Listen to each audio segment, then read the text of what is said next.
الحياة الدنيا والباقيات الصالحات خير عند ربك ثوابا وخير أمدا.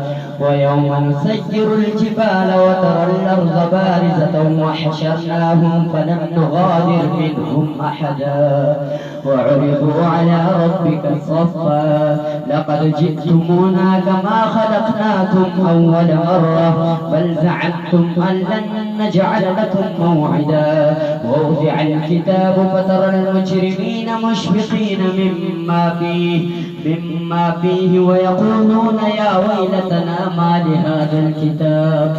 لهذا الكتاب لا يغادر صغيرة ولا كبيرة إلا أحصاها ووجدوا ما عملوا حاضرا ولا يظلم ربك أحدا. وإذ قلنا للملائكة اسجدوا لآدم فسجدوا إلا إبليس كان من الجن ففسق عن أمر ربه أفتتخذونه وذريته أولياء من دوني وهم لكم عدو بئس للظالمين بدلا.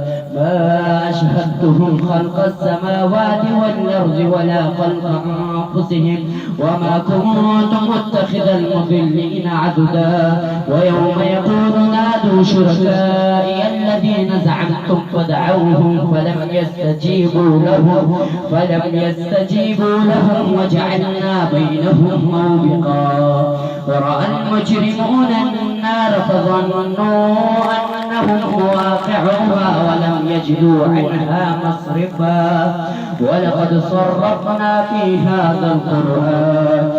هذا القرآن من كل مثل وكان الإنسان أكثر شيء